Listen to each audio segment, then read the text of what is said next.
Dia 30 no jejum de dopamina. Área escolhida: redes sociais. Vencemos. Não sei se você estava fazendo junto comigo, se caiu uma coisa ali. Me desconcentrou. Coisa esquisita. Mas enfim, não sei se você estava fazendo esse jejum comigo. Não sei se você vai ver esses vídeos depois e vai cair a ficha de fazer junto, como se estivesse fazendo junto comigo. Eu não sei. Mas eu posso te dizer que eu te incentivo e te apoio a tentar fazer algo parecido. Escolhe uma área e tira essa área. Tira por 30 dias. Se você for uma pessoa minimamente equilibrada, talvez 30 dias seja o suficiente para você se livrar desse vício. Mas se você não for, dificilmente você vai se livrar desse vício em apenas 30 dias. Sendo bem sincero, você não teria um vício se você fosse minimamente equilibrado. A verdade, meu caro e minha cara, é que todos nós temos vícios. Em maiores ou menores proporções, nós somos aprisionados de tempos em tempos por algumas coisas, eu e você. Tem muito para onde correr. E hoje em dia, eu ouso mais uma vez dizer que é muito difícil alguém que não seja viciado em telas. Ouso dizer. É ousado, arriscado, atrevido eu chegar e afirmar isso aqui na internet, que todos nós temos problemas com redes sociais, telas. Mas essa é a verdade, nua e crua, olhando de frente.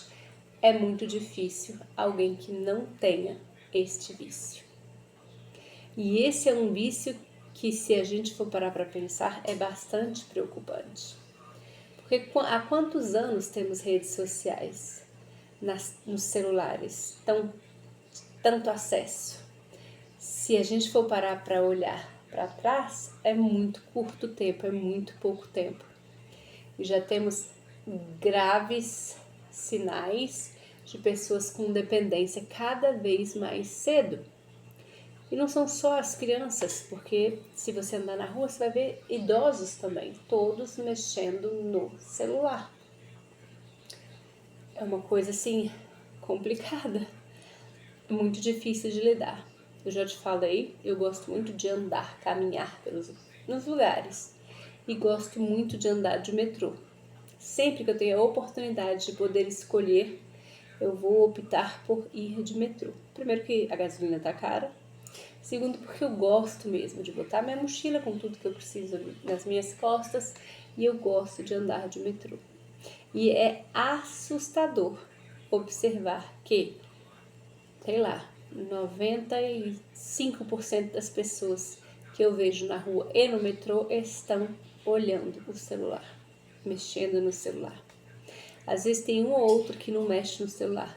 Aí você fica olhando assim com aquela minha cara de creepy, que cara esquisito, que mulher esquisita. É uma coisa meio sombria. Das pessoas mais simples às mais sofisticadas estão todos mexendo em telas. E eu tento me policiar sempre que eu posso, até mesmo antes desse jejum de dopamina celulático, eu e minhas palavras criadas. Eu tento passar alguns momentos em que eu posso sem pegar o celular. Por exemplo, se eu tenho que caminhar de uma quadra a outra aqui em Brasília, eu gosto de caminhar sem nada para eu poder ouvir os barulhos da rua, dos carros. Brasília tem muita árvore, então gosto de ficar observando as cores diferentes, os estímulos diferentes naturais, sem precisar de telas. Então eu gosto de observar. Quando eu estou no metrô, eu também gosto de ficar observando. Às vezes quando passa, não está no subterrâneo, né? Às vezes quando está indo de uma cidade para outra, cidades satélites, tá? Nós aqui em Brasília não temos bairros, nós temos cidades satélites, ou quadras, cidades satélites que a gente chama. Então, quando às vezes vai para um lugar para outro que não é subterrâneo, mesmo sendo um metrô, eu gosto de ver da natureza, algumas casas. E gosto de observar também, às vezes observo as pessoas, o estilo delas, sempre curvadas, mexendo no celular. Umas com fone, outras sem fone. Mas eu não vejo ninguém com um livro na mão. Para dizer a verdade, eu vejo um ou outro, mas não é todos os dias. E eu gosto mesmo de observar, que eu falo, caramba, como nós estamos adoecidos. E não somos só nós, né? Porque eu já te falei aqui, várias crianças estão da mesma maneira. Elas chegam em casa, você coloca uma tela para ela poder comer a comida que você colocou. Então, já desde pequeno, já desenvolve uma ansiedade. Você já ensina a sua criança a ser ansiosa desde pequena, porque ela não presta atenção ao que ela... Escureceu aqui. Ela não presta atenção ao que ela está comendo. Ela simplesmente fica lá vendo, portanto, ela está ali comendo. Às vezes ela come, se ela tiver tendências a engordar, genética ou distorção de ansiedade, que você não sabe, ela vai provavelmente comer mais do que ela precisa, porque ela não está prestando atenção no que ela está comendo, está prestando atenção nos estímulos que estão vindo das telas, do celular ou da televisão. Se ela não tiver essa tendência a engordar, as chances dela comer menos do que ela precisa também são enormes, porque ela vai, não, eu tô cheia, come um pouquinho, não presta atenção e não come tudo que ela precisa. Então, desde pequeno já vai se criando aquela ansiedade. Aí a maioria dos pais fica, não, mas tem que comer, insiste, eu não quero. Aí a criança bate o pé, né? E quando bate o pé acaba, porque todo mundo é frouxo, deixa a criança levantar, a criança dá a birra dela, aí você fica rodando a criança, mas tem que comer, tem que comer, tem que comer. Aí passa 1 hora, 2, a criança sente fome, aí você vai lá e dá um biscoitinho, dá um bolinho, dá uma tapioquinha. É complicado. A gente alimenta ansiedades e doenças nas crianças desde pequena. Então, voltando ao início da minha conversa que eu estava falando, me preocupa muito essa nova geração que vai vir por aí. Porque nós, que não somos da época de telas o tempo inteiro, já estamos tendo que fazer jejum de redes sociais. Quão patético pode ficar mais a nossa vida, né? Jejum de redes sociais. Eu tenho que fazer um jejum de redes sociais porque eu não consigo parar de mexer em redes sociais. Eu com 43 anos de idade. Mais patético que isso, não sei. Eu que não tive telas no início da minha vida. No início, bem pra frente. Eu lembro que eu ganhei o celular com 16 anos, eu era bambambam, quase ninguém tinha. E quase ninguém tinha, a nojentinha. E eu, com 16, 17 anos, e não tinha redes sociais, era pra ligar e tinha um jogo de minhoquinha. Quem lembra daquela minhoquinha que ficava comendo as coisas e ele ia crescendo e tinha que ficar comendo e ia crescendo? Patético. Então, eu com 30, eu acho que com 43 anos de idade, estou tendo que fazer um jejum de redes sociais. Que eu tive as caras, né? Você teve essas caras? Espero que você tenha. Imagina esta geração que desde pequenininha é acostumada a ver desenho, televisão e celular. É bagaceira, Jesus tem que voltar logo, porque vai que escurece, que não vai, não sei não, bagaceira geral. E a área escolhida, como eu te falei, vamos no 30º dia eu posso falar quão patético isso é, de nível de vício. A área escolhida foi redes sociais. E os outros vícios que você tem? Que não dá pra falar que é feio. Que às vezes é ficar horas e horas e horas maratonando seriados estúpidos na televisão. Ai, não é estúpido, é estúpido. Uns romances nada a ver, tá? Não sei se você já teve a oportunidade de viajar para a Ásia, né? Vamos focar primeiro nos asiáticos. Se você já teve a oportunidade de viajar para a Ásia, não só viajar, porque quando você viaja a turismo, tudo é samba, tudo é carnaval, tudo é festa. Tudo é lindo. Mas experimente não sei se você já teve a oportunidade de novo pela terceira vez de morar, de conviver nessas nações que você dedica horas e horas e horas e horas e horas do seu dia para assistir. Uma fantasia patética e ridícula que não existe. A Ásia é extremamente machista, note bem. Vou repetir. Extremamente machista. Aqueles romances, não sei o que, aquelas baboseiras lá. Meu querido, olhe pro teu marido com mais amor, porque eu te garanto, teu marido é muito mais romântico do que qualquer boy band, BTS, sabe como chama esse povo? Que você pudesse arrumar todo maquiado lá da Ásia. Qualquer. Eles são extremamente machistas, eles são extremamente racistas, eles são extremamente preconceituosos.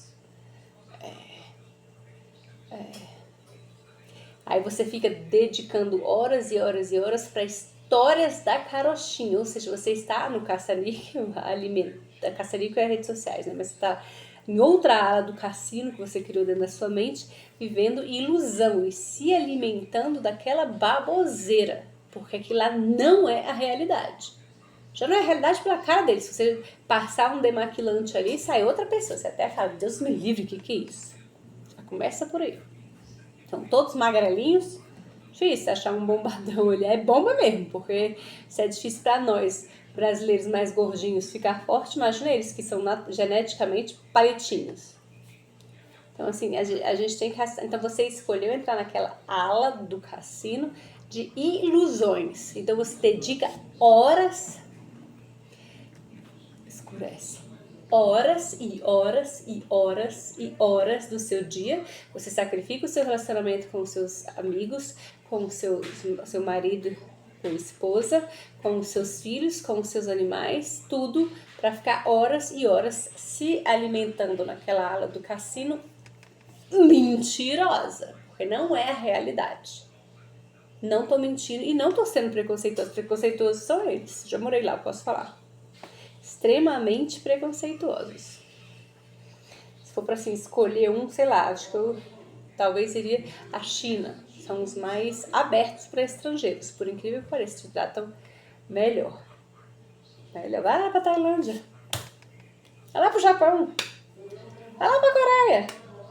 Tá. Não dá. Até levar lá pra China. Mas ainda é melhorzinho. Vai lá, vai se lascar de bonito. Então, ainda mais nós brasileiros, que mesmo sendo um país enorme, temos várias culturas num lugar só, nós temos muitas semelhanças, boas e ruins. Então, assim, saia desta ala de cassino. Da Turquia, então... A Turquia que eu morro de ir. Eu acho que eu assisti a época. É muito longo os trem lá, não tem muita paciência. Se eu demoro um filme, eu demoro 4 dias para terminar, imagina um seriado com mais de 10 episódios. Vai demorar o resto da vida para assistir. Da Turquia é de dar gargalhadas, então, porque os atores são muito mais bonitos. Você pode passar o demaquilante, vai ficar aquilo ali mesmo, é bonito. Talvez uma manchinha, mas são bonitos mesmo. Os árabes, de maneira geral, eles é um povo bonito. Não temos como negar. Povo bonito, você vê, são pessoas bonitas. Homens e mulheres. Tem as maquiagens, mas peraí que escura. São naturalmente bonitos. Mas vai lá. Dá um berrinho daquele lá. Agora as mulheres ficam berrando e sai. Dá um berrinho, arruma um marido lá. Dá um berrinho daquele ali, dá. E me conte depois. Talvez você não consiga me contar depois. Certo? Mas vou evitar brigas internacionais aqui. Porque eu conheço. Já namorei um turco. Um tempo. Dei vários berros, sou brasileira. Caso assim, a gente é suicida. Dei várias, mas a gente não morava nem na Turquia, nem o coitado morava aqui. A gente morava num país neutro. Então, eu podia dar uns berros, mas fazer o quê? Éramos estrangeiros ali, ninguém podia fazer nada. Mas podia, né? Você vê como Deus guarda a gente. Porque eu sempre fui muito doida. Mas vamos... E aí é outra ala de cacete. Pra dizer a verdade, não é outra ala. É a mesma daquela salinha lá dos doramas. É a mesma coisa. Então você dedica horas e horas e horas e horas sonhando com o teu coreano, sonhando com o teu cavaleiro do zodíaco. Eu sou dessa época. Ou sonhando com o teu árabe lá, vai se lascar. Não é a vida real. As telas são maravilhosas, mas infelizmente elas são muito ruins e nós só temos absorvido o lado ruim. Sabe por quê? A gente pode argumentar, não, mas eu aprendo muitas coisas. Porque, afinal, a gente vê cursos online, a gente consegue participar de cursos no mundo inteiro, ao vivo, ou assistir depois, não tem mais limitações. Se eu quiser assistir um curso russo sobre medicina, eu consigo. Se eu quiser assistir um curso norte-coreano, eu devo conseguir também. Tá entendendo? A gente consegue ter acesso à informação que a gente não tinha antes. Até pela IA, as IAs, né? Tem várias lá. Até li uma reportagem falando que pegaram as principais IAs que tem no mundo e fizeram aquelas que mudam de assunto, mas é interessante essa reportagem que eu vi. Eles pegaram as IAs importantes que tem do Google, do GPT, do chat, né?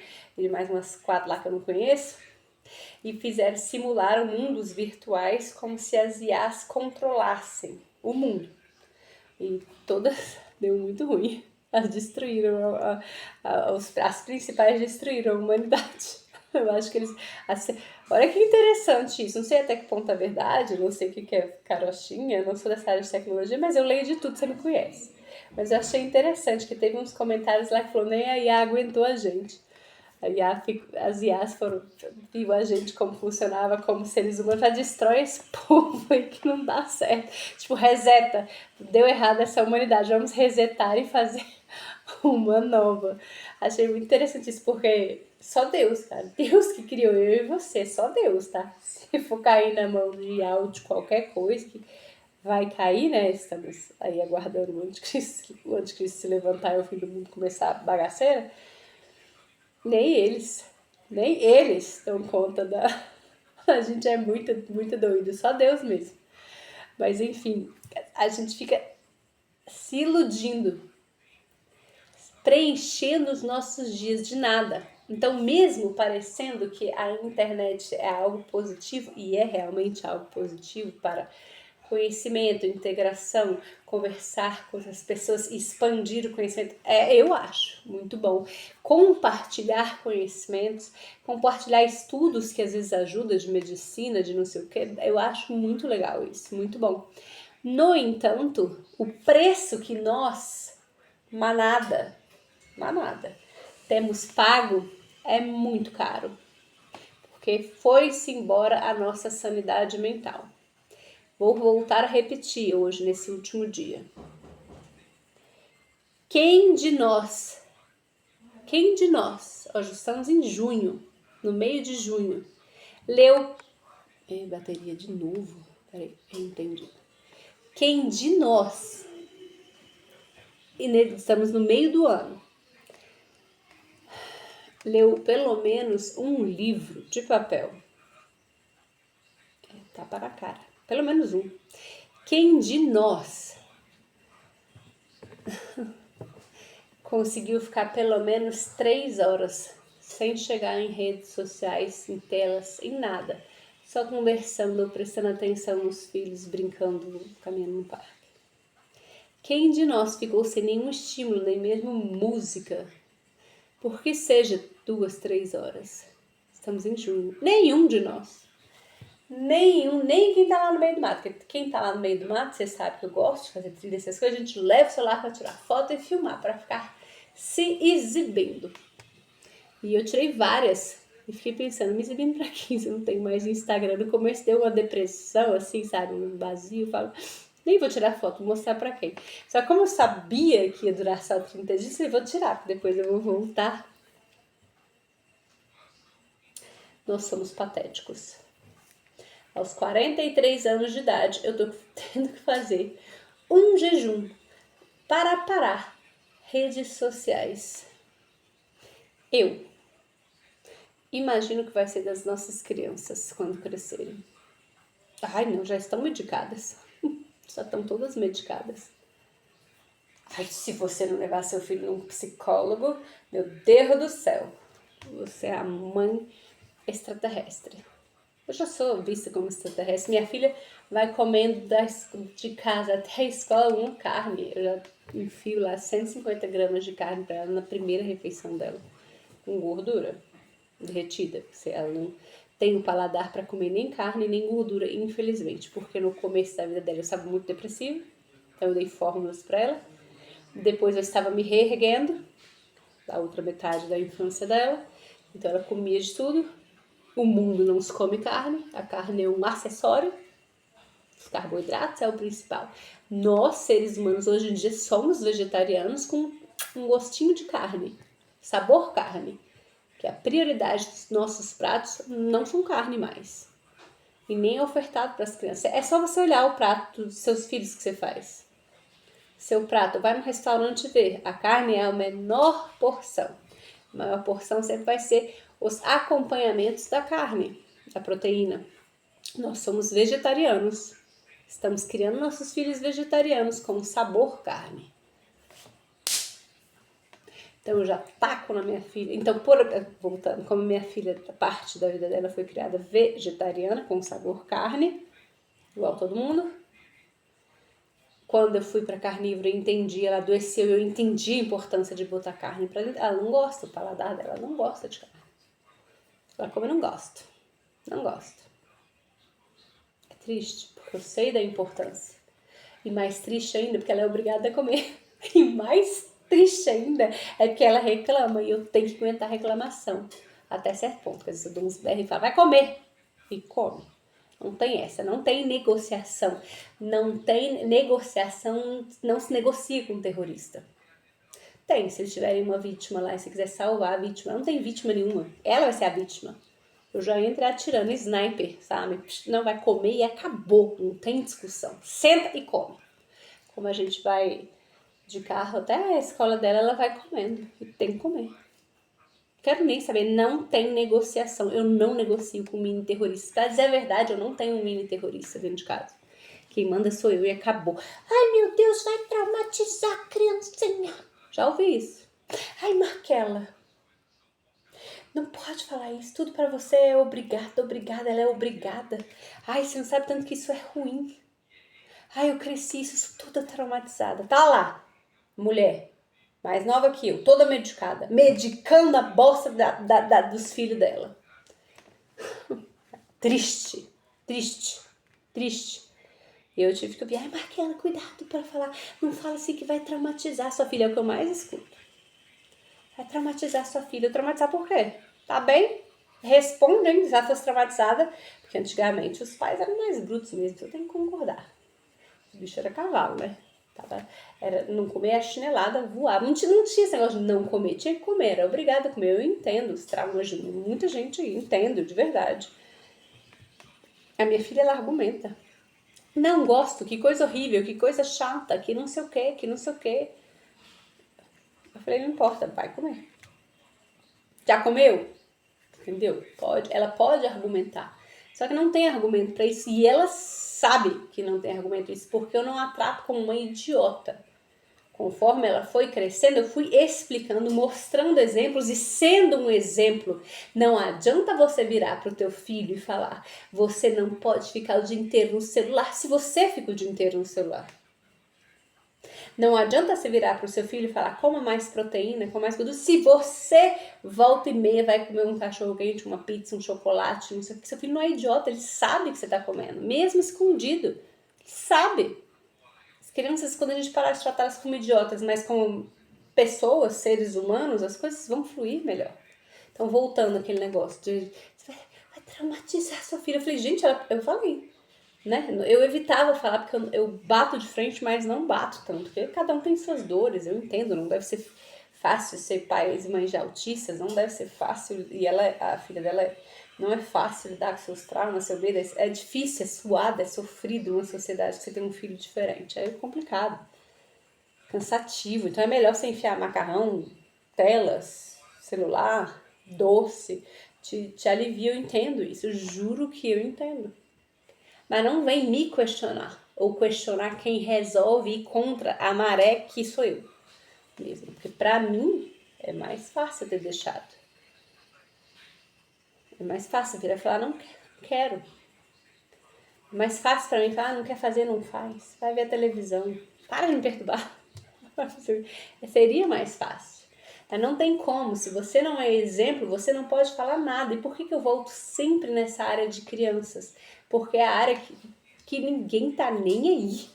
Ninguém. Tá todo mundo preocupado consigo mesmo, com o próprio umbigo.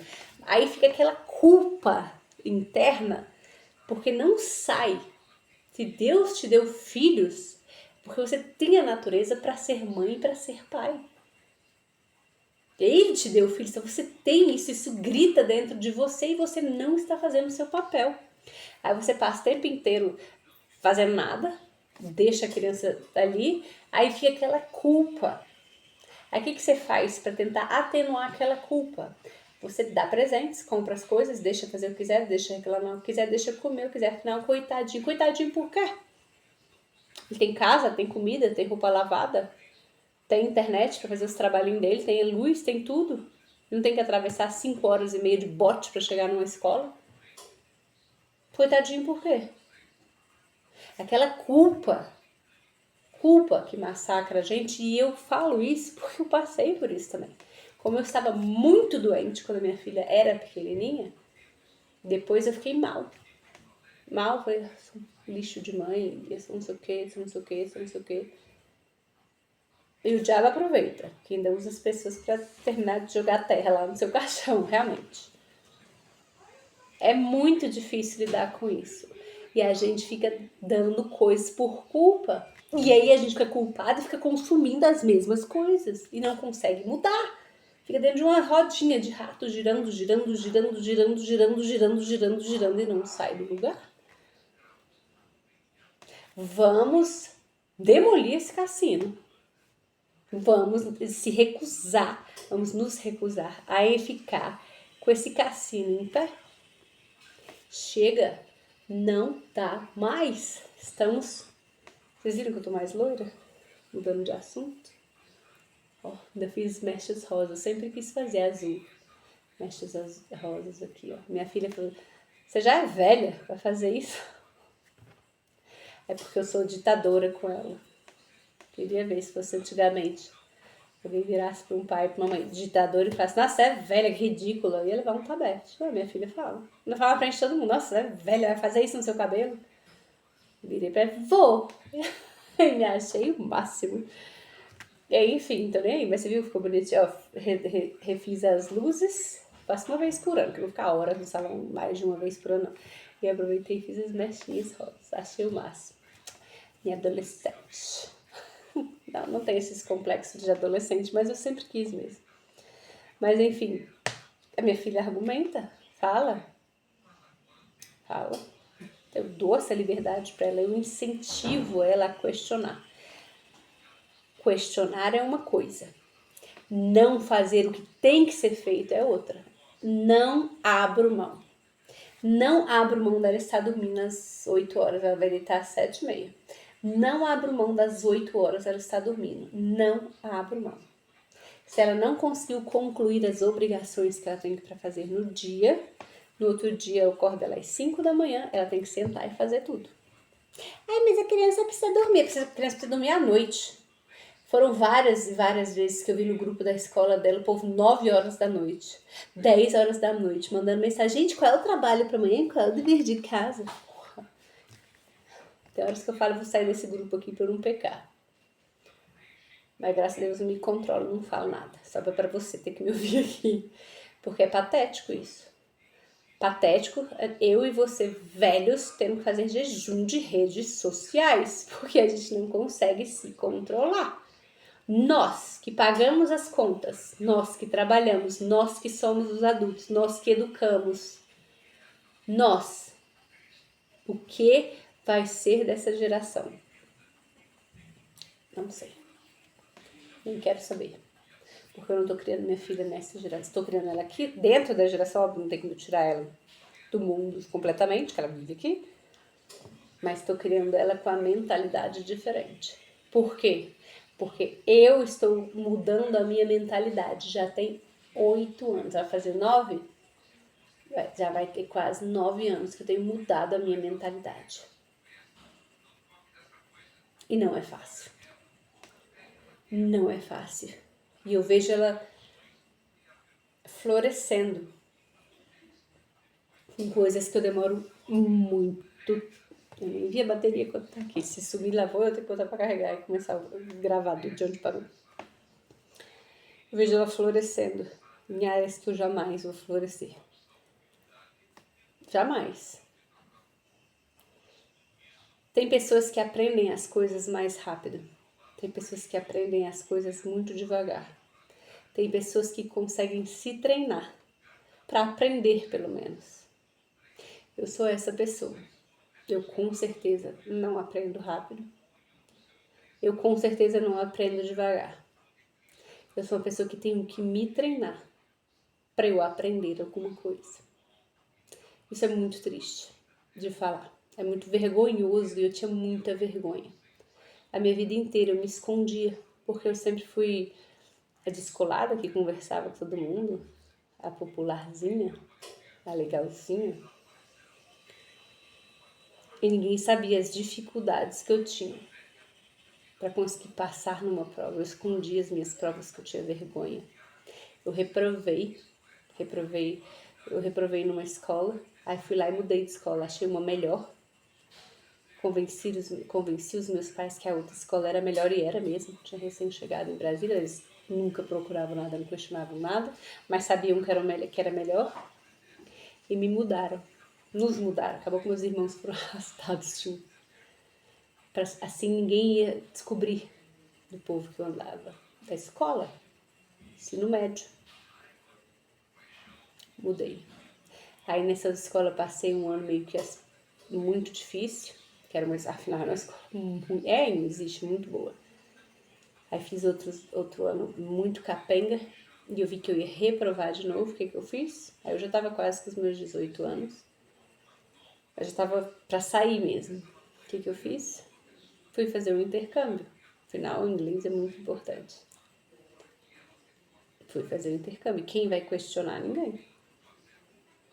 E eu sempre escondendo a minha burrice. Eu não sei falar, tem gente que não gosta. Assim, você não pode falar que você é burra. Ai, não, vamos encarar a realidade. Lembra? Encarar a realidade. Minha falta de estudo da vida inteira me emburreceu. Porque eu me escondi, ninguém checava. Eu me escondi e passava por esperta, inteligente, porque eu sabia como falar e agir. Era amiga de todo mundo, inclusive de professores, essas coisas. Eu escondi.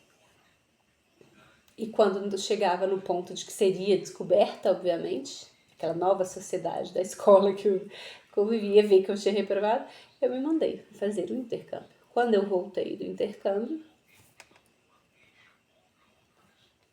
já era hora de faculdade.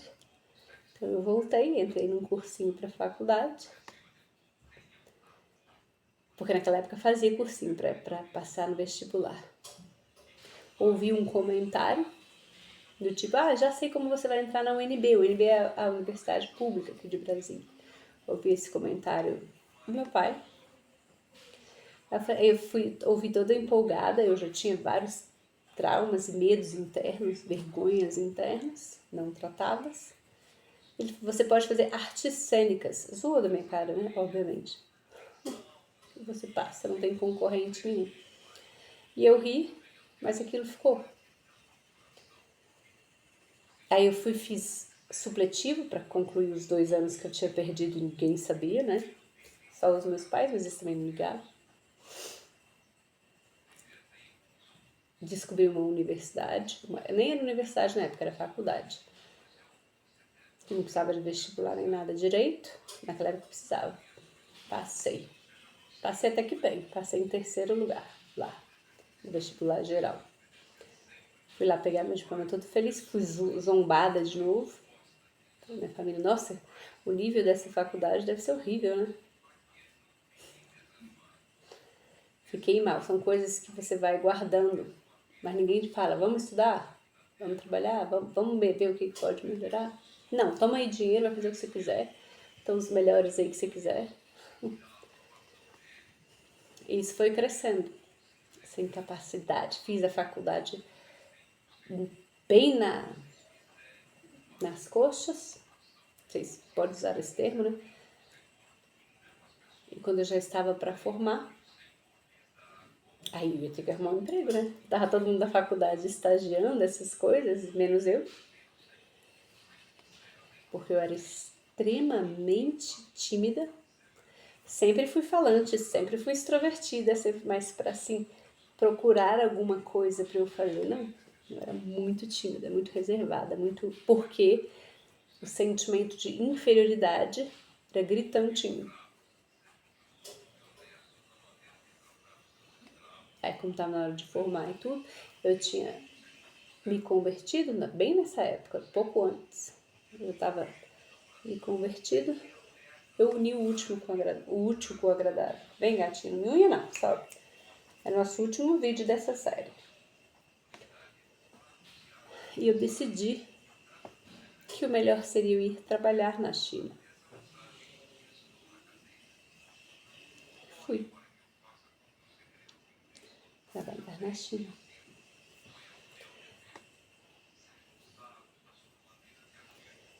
Não tem como a gente levar uma vida dupla por muito tempo.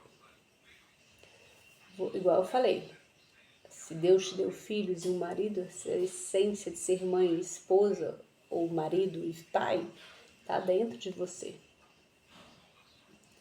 Se você nega isso, você adoece e você procura fugas em várias áreas. Mesma coisa comigo. Eu nunca estudei, nunca me esforcei para nada, porque eu tinha tudo, eu não precisava de me esforçar para nada. Não precisava estudar, não precisava. Não era cobrada, não era incentivada, não era nada. Então eu não fui calejada desde pequena. Então eu não sabia lidar com rejeições. Só que cobra uma hora, você fica sem identidade, sem personalidade, você não é nada, você só existe. Então eu foi piorando a minha vida dupla, foi crescendo a insatisfação. Comecei a beber muito. Nunca fui para drogas, mas comecei a beber muito. Fazer coisas muito ruins com o meu corpo e tal. Muito ruins. Comecei a me tatuar, eu gostava de tatuagem, mas eu já estava descompensada mentalmente. Eu fiz 14 tatuagens, não tão pequenas, em 2 semanas, lá na China. Todo dia eu ia lá fazer uma tatuagem diferente. Ou seja, fazia uma tatuagem por dia. Não eram tão pequenas. Eu gosto de tatuagem, tá? Até o dia de hoje. Mas talvez eu não faria assim, né? Minha pele também não permite, tá toda bichada, como é que fazer tatuagem agora? Mas eu faria, eu gosto de tatuagem. Mas te mostrando, o vazio leva a gente para cassinos e alas do cassino muito ruins. Bebia muito, fazia um monte de tatuagem, comia muita porcaria. Me envolvia com todo tipo de gente. E saía também, tava nem aí. A bebida se tornou a minha melhor amiga. Então não fazia diferença onde eu estava, desde que tivesse bebida. Vazios. Fugindo de quem eu era. Pra verdade, eu nem sabia quem eu era. Muita rejeição interna. Porque eu procurava a aprovação das pessoas para ser aceita. Eu tinha que agradar. Até que chegou um ponto que o vazio ficou tão grande,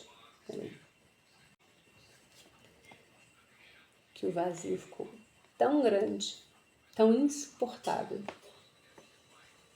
Eu já tinha dado tudo que eu podia dar para mim mesma de prazeres. Tudo que você puder imaginar eu já tinha feito. Meu cassino era sombrio. Fui em alas complicadas. Eu já tinha dado... A balança de prazer já não existia mais. Não tinha mais o que eu pudesse fazer. Foi tão sério o negócio que a sensação que eu tenho, na verdade uma amiga minha me disse isso, mas ela me disse isso anos depois, mas não foi isso que eu pensei na época. Mas que ela falou, olha, Deus entrou aí no quarto, te pegou pelo pescoço, te encostou, encurralou e ninguém vai te tirar daí. Agora é tu e ele. Ela me falou isso há 5 anos atrás. Tem 8, 9, quase 9 que eu te falei, né? Quase 9 que eu tô mudando meu estilo de vida. Então, foi isso há 5 anos atrás. 4 anos atrás eu não tinha a menor ideia do que estava acontecendo. Tamanho a depressão que eu fiquei. A ponto de chegar num ponto que eu já não sei se eu já te falei aqui, que está abaixo da depressão. Porque depressão você sente uma coisa, um sofrimento insuportável. É tão insuportável que você quer morrer. Você não aguenta, você só quer que aquilo ali pare. Não é dor assim, é um negócio que eu não sei te explicar. É dor insuportável. Sofrimento que não cessa, a mente não descansa, é insuportável. Que eu te falei, que foi quando eu tive que parar todos os medicamentos psiquiátricos que eu tomava já há muito mais de 10 anos, pesadaços. Eu tive que parar da noite pro dia. Aí eu fui no inferno de depressão. Grávida. Ai, foi pauleira. Que eu fiquei sem tomar banho, sem escovar dente. Acho que a gravidez inteira, sentada no sofá da sala, olhando vídeos de faxina no meio da roça do YouTube. Não tem explicação pra quê. Tem. Passava o dia inteiro comendo iFood e vendo aquilo ali, vegetando. Vegetando não. Mal sofrendo. Se eu desligasse a televisão, os meus pensamentos voltavam pra mim, eu não queria encarar. Bom, a filha nasceu, eu piorei. Não tentei voltar para os medicamentos, não consegui, meu corpo rejeitou.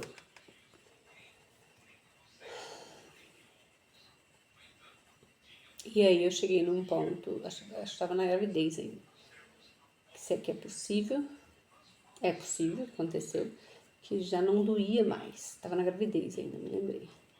Não doía mais nada. Eu não me sentia viva. Não tinha vida dentro de mim, nada. Eu acordava, que bosta. Eu dormia, que bosta. Eu não dormia, né? Dormia muito pouco, de manhã só. E eu ficava sem vida. Então, cheguei naquele ponto que morrer ou viver não fazia diferença pra mim. Nenhuma. Isso aí eu não desejo pra ser ninguém. Também tem ninguém que eu odeio. Tem pessoas que eu não gosto.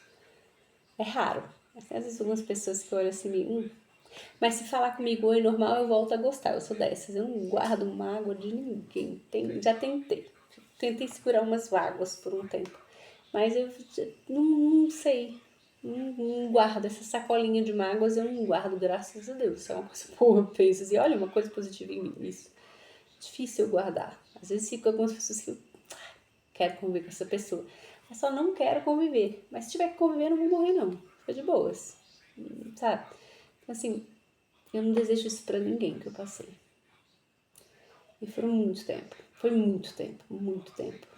Eu fiquei quando deu um estalo pra crente é o Espírito Santo, né? Lembra que eu te falei? Ou loucura ou Espírito Santo. Ele falou, tira o glúten. Foi só isso. Tira o glúten. 15 dias depois, eu estar sentada nesse sofá apático, pra eu devia estar fedendo muito. Respirei, olhei assim, levantei, escovei os meus dentes e tomei banho, depois de muito tempo.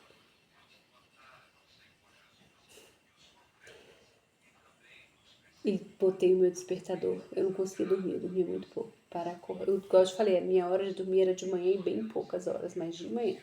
Botei meu despertador para tocar às 5 da manhã para eu acordar. Essas 3 coisas foram a minha meta de vida por um ano. Então, quando eu escuto alguém falar pra mim, fazendo de tudo e não consigo emagrecer. Tô fazendo de tudo e não consigo não consigo não sei o quê. Fala, quanto tempo você tá fazendo uma dieta? Você tá melhorando sua alimentação? Desculpa, quanto tempo? Há quanto tempo você tá conseguindo dormir cedo e acordar cedo? Ah, já tem um mês. Dá vontade de rir. Eu não posso rir, né? Sou uma profissional nessa área de bem-estar e saúde. Mas não só por causa disso, eu sou um ser humano. Mas eu também sofro, né? Aí eu me lembro, falo, um mês a pessoa não tá conseguindo emagrecer. Porra! Desculpa. Aqui. Um ano, cujas minhas metas diárias eram tomar banho, escovar os dentes e acordar às 5 horas da manhã. Aí você com um mês, porque você não emagreceu esse bucho de porcaria que você tá comendo, você acha que a dieta não funciona? Vai tomar um Ozempic. Não tem outra coisa pra te falar. Vai tomar Monjaro. Monjaro é melhor. Tomar Monjaro.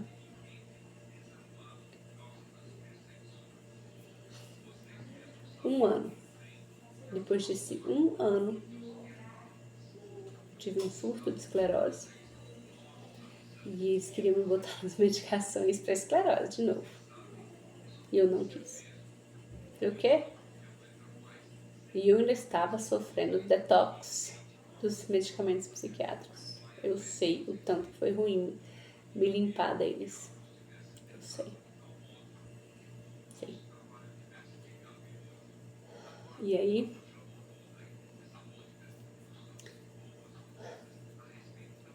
queriam me botar de volta nos medicamentos de esclerose. Peguei os medicamentos. Tomei por um pouquinho de tempo. Me veio outro estralo. Eu preciso tomar mais sol e preciso me exercitar, não faço exercício nenhum. Me matriculei na academia, qual nunca fui com tanta frequência, mas comecei a correr mais, a me exercitar, a caminhar. Não tomei mais os remédios. Passaram-se mais 2 anos. Quanto que já estamos na soma? 1 ano. Minhas metas eram o quê? Acordar cedo, escovar os dentes, tomar banho. Mais 2 anos. Acordando 5 horas da manhã, escovando os dentes, tomando banho, me exercitando. 3 anos. Essa era a minha meta diária. E você, porque em 6 meses não perdeu esse bucho que você tá aí? Você acha que a dieta não funciona?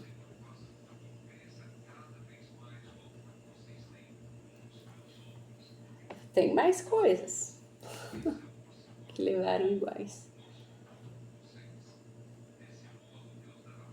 Tô contando isso pra você ter pena de mim, não, porque pena não resolve.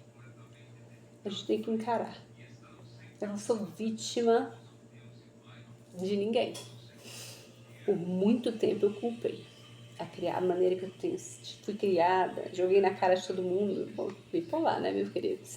Aí dificilmente alguém sairá sem ouvir alguma coisa. Eu posso culpar a doença agora. Posso, não posso? Não posso.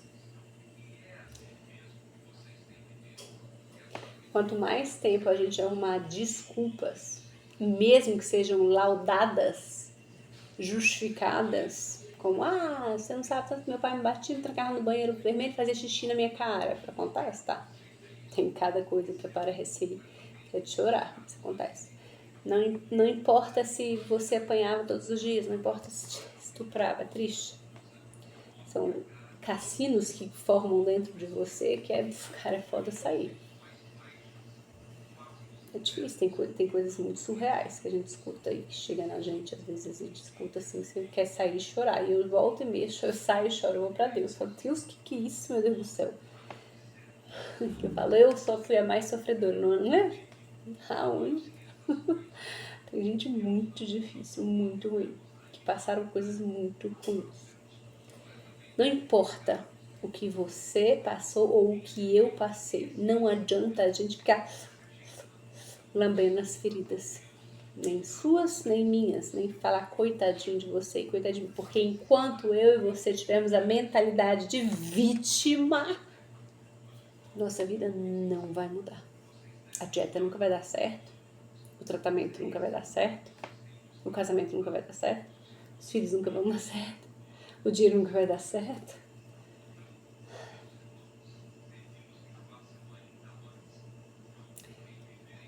A maneira que eu e você encontramos de lamber as nossas feridas, porque a gente não quer encarar elas de frente, são as redes sociais.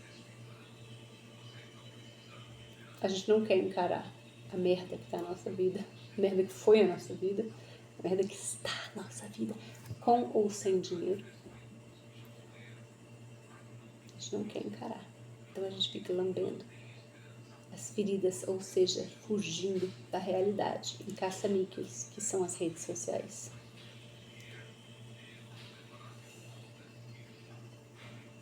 Obrigado, pode me pagar a consulta de psicólogo. Te aliviei de anos de terapia. Eu acho importante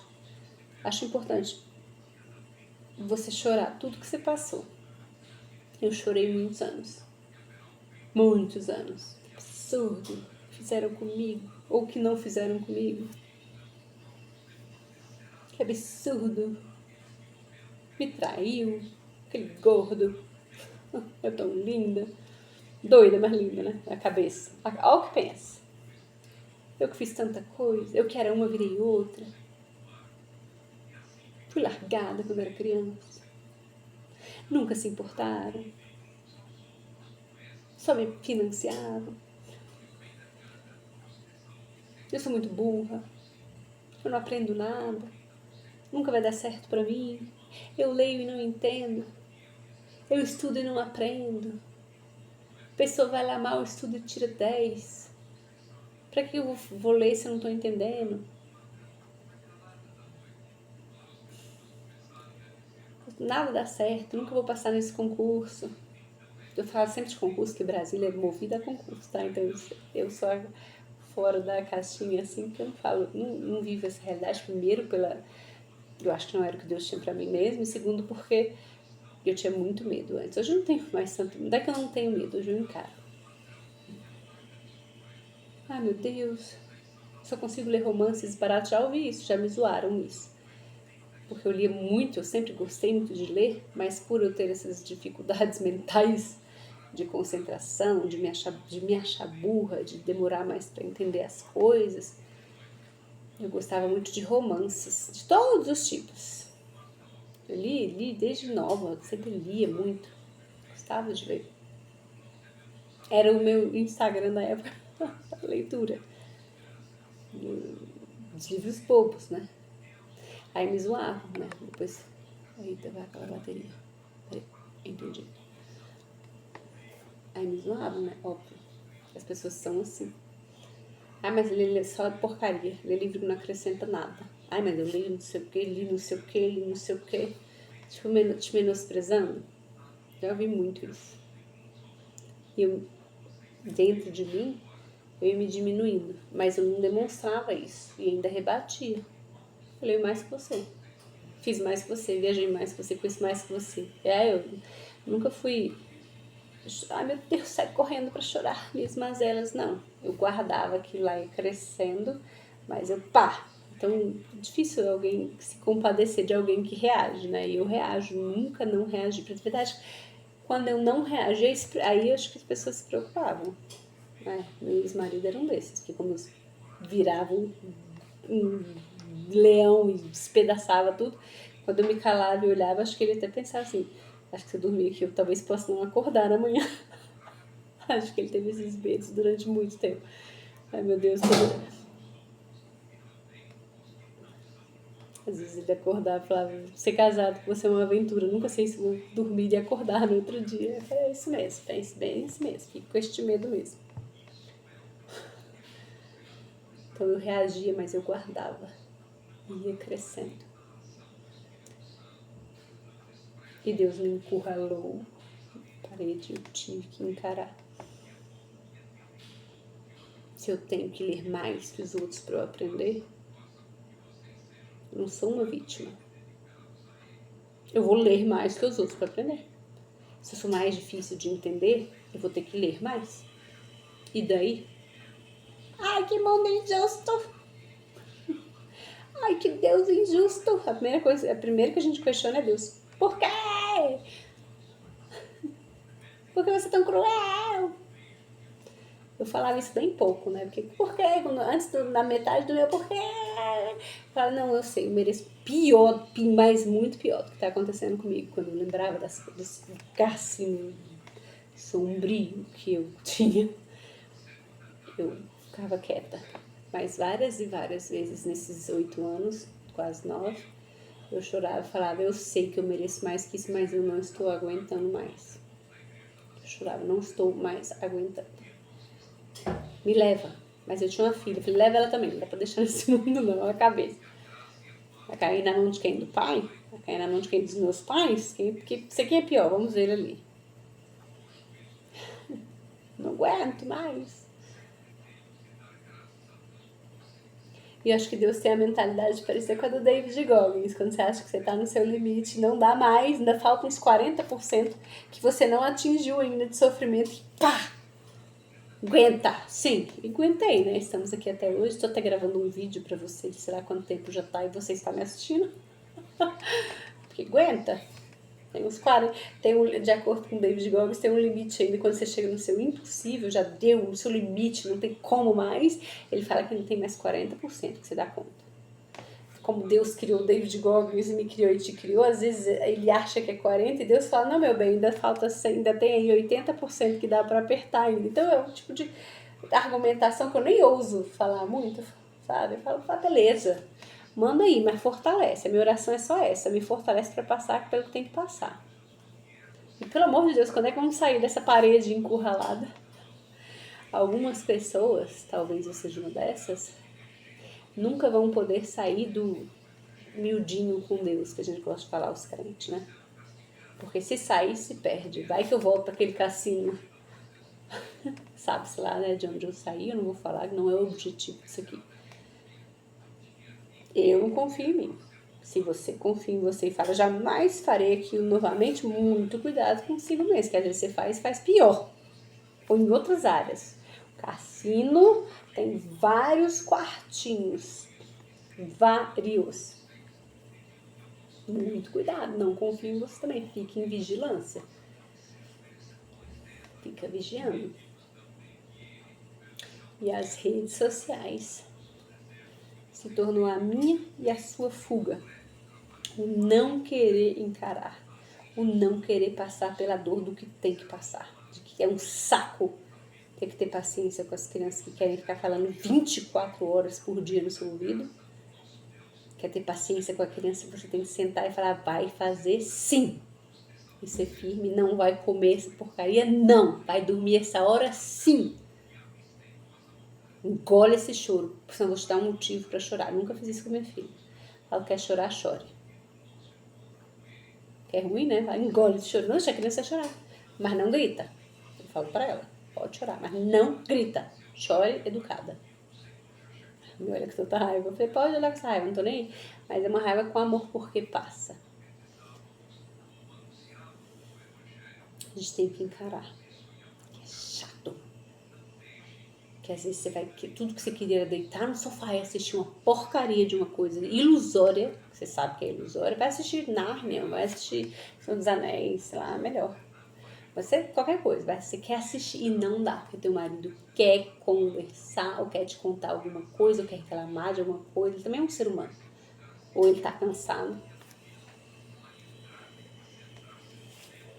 É chato. Você tem que cozinhar todos os dias.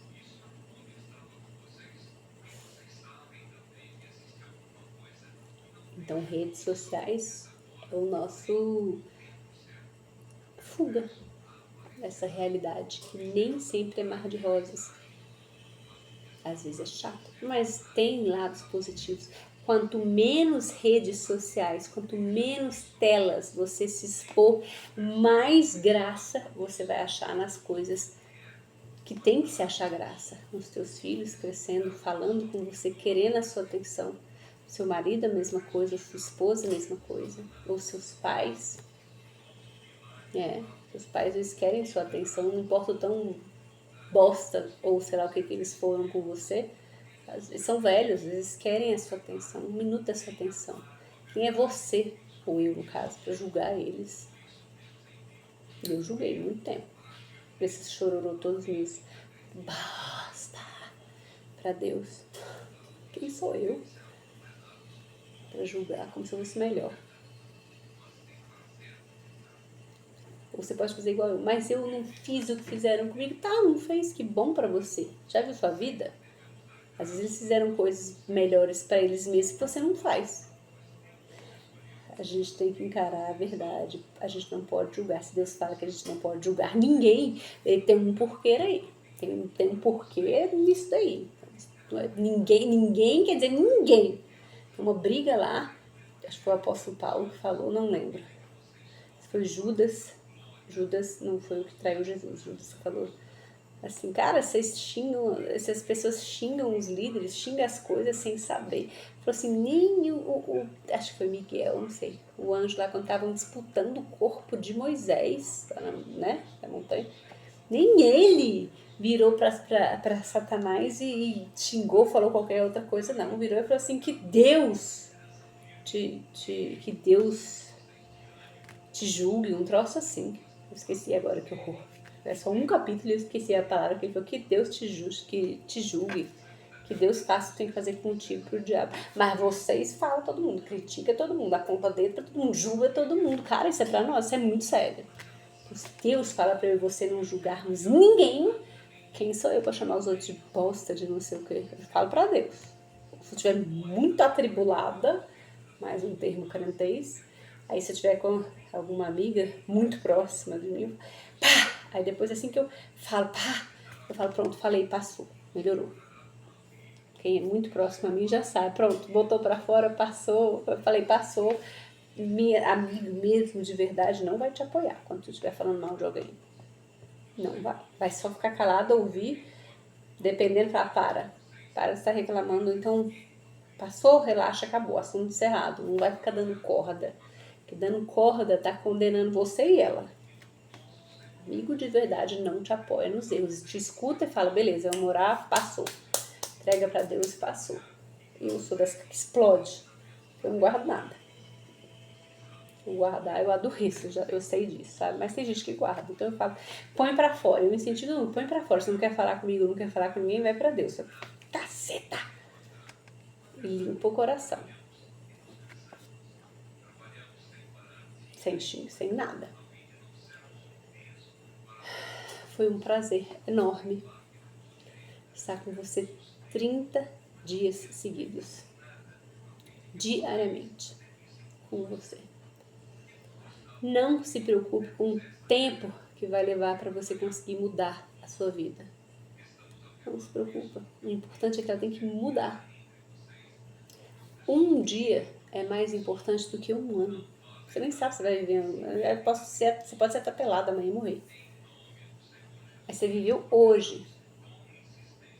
Foca em vencer um dia de cada vez. É só o que você precisa, é só o que eu preciso. Deus fala isso na Bíblia dele. Deixa que cada dia traga o seu próprio mal, agradeça o hoje, viva o hoje, porque é Deus que está falando. Não é essa teoria motivacional balela, que eles pegam as coisas de várias religiões balelas, e muitas delas pegam as coisas da Bíblia e transcrevem e fazem da cabeça deles. O diabo pega carona em tudo isso. Vai na fonte. Se ele fala para você viver um dia de cada vez, viva a bosta de um dia de cada vez. E vá dormir em paz. O que você podia ter feito, você fez. Se não fez, já era. Vai dormir em paz, vai orar, vai dormir em paz do mesmo jeito. Descansa nele. No outro dia, faz um diferente. Um dia de cada vez. Hoje, eu espero que você tenha conseguido vencer as redes sociais. Amanhã zera tudo e começa tudo de novo. Uma boa noite. Encerramos, mas não acabamos. Eu vou voltar. Vou continuar com o vlog. Só me dá um dia, 2 que eu vou organizar. Eu estou organizando um outro vlog. 2 amigas minhas me deram ideias e eu gostei bastante de coisas para trazer para o vlog. E é o que eu vou fazer contigo, porque a vida é assim. Desistir de si mesmo não é uma opção.